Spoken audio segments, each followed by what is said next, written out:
Welcome to another episode of KnowB4YOUGO, where I watch TV shows so you can avoid the boring ones. Wow, it's September guys, which means back to school memes, hopefully cooler weather since last month most people lost weight from doing nothing at all but sweating. Not that I'm complaining, and more importantly, for you TV fans, new seasons of your favorite shows. This week's episode is on Agents of S.H.I.E.L.D. Season 3. You're probably wondering, why is this guy reviewing a show that ended over 3 months ago? Well, for your information, I saw the show a month ago on Netflix, okay? And this is what my channel is mostly about, the reviewing TV shows part, not the old irrelevant content part.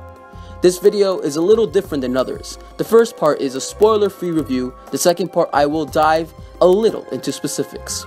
Don't worry guys, I will warn you once spoilers arrive. I have a hate-love relationship with Agents of S.H.I.E.L.D. Season 1 felt more like a sci-fi version of Law & Order SVU, meaning it has a very formulaic-like plot, which is persons with power arrives and S.H.I.E.L.D. needs to stop them. Season 2 got me interested due to the twist, which was a certain character betrays the crew. I still did not watch the show much. Then, Agents of S.H.I.E.L.D. went to Comic-Con after Season 3 was over, and told the world they own Ghost Rider, so they had my attention. Once it was on Netflix, they also took my time. Now, on to the review.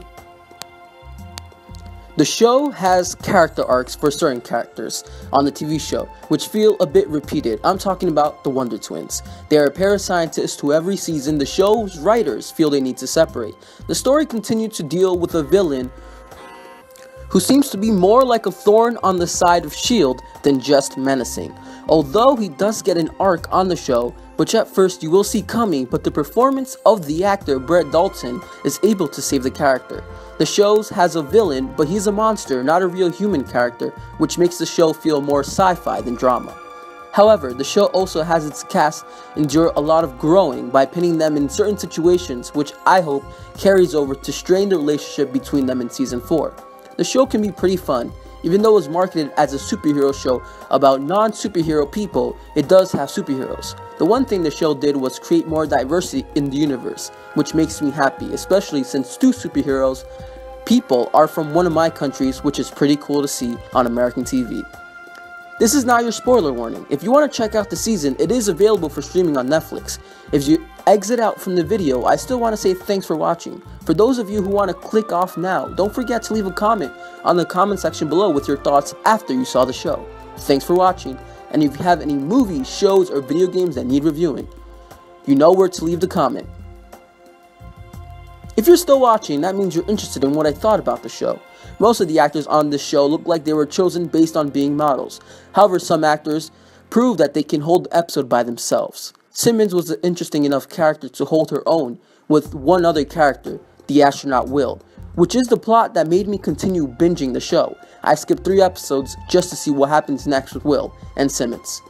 The first episode was decent enough to show me that the show was evolving into something else, especially with Fitz's Indiana Jones-like interactions with some not-so-nice guys.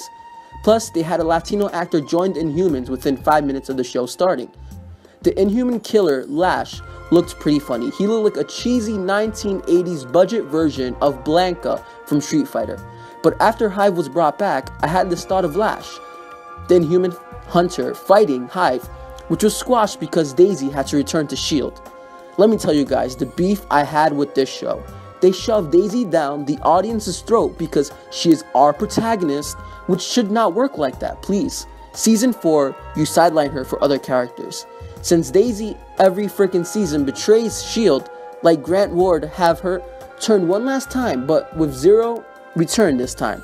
Speaking of Ward, the season finale had the villain give up, which made sense. It was a new way of ending an enemy. Instead of having him kicking and screaming to his doom like a 5-year-old, it sort of made him understand that this was it, and a pretty cool exit for Brett Dalton. Part of the season had Agent Coulson fall in love with an enemy, especially since she was a match with his skills. If you want a show to continue, the focus shouldn't be on the monsters. If they focus on character building and telling us more about the cast, maybe they can last up to season 7 or 8. Overall, this season is most definitely a go. Now that I spoiled the show for you guys, will you be watching this season or maybe even season 4? Let me know. If you have seen the show, let me know what you guys thought of the season in the comment section below. If you have any shows, video games, or movies that need reviewing, leave it in the comment section below. And don't forget to have a no time wasting day.